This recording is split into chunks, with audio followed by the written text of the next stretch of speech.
इयत्ता 6वी विषय विज्ञान घटक विश्वाचे अंतरंग उपघटक आपली सूर्यमाला अध्ययन निष्पत्ती विश्वातील घटक जसे तारे, ग्रह, लघुग्रह, उपग्रह यांचे निरीक्षण करून तुलनात्मक अभ्यास करतात. आज आपण आपल्या सूर्यमालेतील सूर्य आणि ग्रहांची अधिक माहिती अभ्यासणार आहोत. आपल्या सूर्यमालेत सूर्य, ग्रह, लघुग्रह, धूमकेतू, उल्का या सर्वांचा समावेश होतो. आपल्या सूर्यमालेत केंद्रस्थानी असणारा हा सूर्य एक तेजस्वी तारा आहे. सूर्याच्या पृष्ठभागाचे तापमान जवळजवळ 6000 अंश सेल्सिअस इतका आहे. सूर्य आकाराने एवढा मोठा आहे की सूर्यामध्ये जवळजवळ पृथ्वी गोला इतके 13 लाख ग्रहगोल अगदी सहजपणे सामावू शकतील एवढा सूर्याचा आकार मोठा आहे. सूर्याच्या गुरुत्वीय बलामुळे सूर्यमालेतील खगोलीय वस्तू सूर्याभोवती फिरत असतात. सूर्याचा व्यास 13,92,000 किलोमीटर इतका आहे. सूर्य हा स्वतःच्या अक्षाभोवती फिरता फिरता आकाशगंगेच्या केंद्राभोवती संपूर्ण सूर्यमालेसह फिरत असतो आणि सूर्यमालेत असणारे ग्रह स्वतःभोवती फिरता फिरता सूर्याभोवती फिरत असतात. आणि या सूर्यमालेतील ग्रहांची आता आपण माहिती पाहूया. तर या सूर्यमालेतील सूर्याला सर्वात जवळचा असणारा ग्रह आहे बुध. बुध हा सूर्याला सर्वात जवळचा असणारा ग्रह आहे आणि ज्या वेळेला तो सूर्यापासून दूर असतो त्यावेळेस फक्त पृथ्वीवरून आपण सकाळी आणि संध्याकाळी त्यास पाहू शकतो. या ग्रहावरती उल्कापातामुळे निर्माण झालेले ज्वालामुखीच्या मुखासारखे दिसणारे खड्डे पाहावयास मिळतात.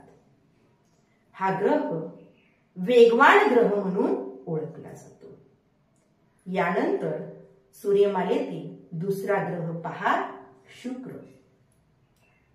शुक्र हा एक तेजस्वी ग्रह आहे. सामान्यतः सूर्योदयाच्या आधी तो पूर्व दिशेस आणि सूर्यास्तानंतर तो पश्चिम दिशेस आपण पाहू शकतो. या शुक्र या ग्रह हा अतिशय तप्त ग्रह म्हणून देखील ओळखला जातो आणि हा ग्रह स्वतःभोवती पूर्वेकडून पश्चिमेकडे या दिशेने फिरत असतो. शुक्र नंतर सूर्यमालेमध्ये असणारा तिसरा ग्रह म्हणजे पृथ्वी. ज्या ग्रहावर आपण राहतो, ज्या ग्रहावर सजीव सृष्टी आहे असा सूर्यमालेतील एकमेव ग्रह म्हणजे आपली पृथ्वी. इतर कोणत्याही ग्रहावर सजीव सृष्टी आपणास आढळत नाही. आपली पृथ्वी एक चुंबक असल्यामुळे तिच्या भोवती चुंबकीय क्षेत्र आहे आणि पृथ्वी स्वतःभोवती फिरता फिरता सूर्याभोवती देखील फिरत असते. आपल्या पृथ्वीनंतर सूर्यमालेतील चौथा ग्रह आहे मंगळ. मंगळ या ग्रहावर असणारी जी माती आहे त्या मातीमध्ये लोह घटक असल्यामुळं या ग्रहाला लालसर रंग प्राप्त झालेला आहे आणि म्हणून मंगळ हा ग्रह लाल ग्रह म्हणून देखील ओळखला जातो. मंगळ या ग्रहानंतर सूर्यमालेतील असणारा ग्रह पहा गुरु. गुरु हा सूर्यमालेतील सर्वात मोठा ग्रह आहे. एवढा मोठा आहे की या गुरु ग्रहामध्ये पृथ्वी ग्रहगोला इतके जवळजवळ 1397 ग्रहगोल अगदी सहजपणे तो स्वतःमध्ये सामावून घेऊ शकेल एवढा आकार त्याचा मोठा आहे. आणखी एवढा आकार मोठा असून देखील तो स्वतःभोवती प्रचंड वेगाने फिरतो. या ग्रहावर सतत वेगवान वादळ होत असतात, म्हणून या ग्रहाला वादळी ग्रह असे देखील संबोधले जाते. गुरुग्रहानंतर पहा शनी. शनी हा सूर्यमालेतील ग्रहानंतर असणारा सर्वात मोठा ग्रह आहे. शनी ग्रहाचे एक वैशिष्ट्य आहे की या ग्रहाच्या भोवती कड आहे, त्यामुळे तो एक वैशिष्ट्यपूर्ण ग्रह म्हणून ओळखला जातो.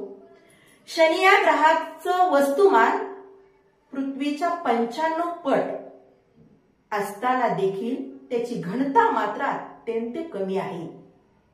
त्यामुळे एखाद्या जर समुद्रात टाकला तर अगदी चक्क तो समुद्रावर तरंगू शकेल इतकी कमी घनता असणारा हा ग्रह आहे. शनीनंतर सूर्यमालेतील ग्रह पहा युरेनस. युरेनस हा ग्रह आपण दुर्बिणीशिवाय पाहू शकत नाही आणि या ग्रहाचं वैशिष्ट्य म्हणजे याचा आस कललेला असल्यामुळं तो घरंगळत चालल्यासारखा आपणास दिसतो आणि या युरेनस ग्रहाला स्वतःभोवती एक फेरी पूर्ण करण्यास 16 तासांचा कालावधी लागतो. त्यानंतर शेवटचा ग्रह पहा नेपच्यून. नेपच्यून या ग्रहाचं वैशिष्ट्य म्हणजे नेपच्यून या ग्रहावरती एक ऋतू 41 वर्षांचा असतो आणि या ग्रहावरती वारे प्रचंड वेगाने वाहत असतात. नेपच्यून या ग्रहाला स्वतःभोवती एक फेरी पूर्ण करण्यास 19 दिवस एवढा कालावधी लागतो. अशा पद्धतीने आपल्या सूर्यमालेत बुध, शुक्र, पृथ्वी, मंगळ, गुरु, शनी, युरेनस, नेपच्यून हे सर्व ग्रह सूर्याभोवती फिरत असतात. या ग्रहांची आज आपण थोडक्यात माहिती अभ्यासली आहे. धन्यवाद.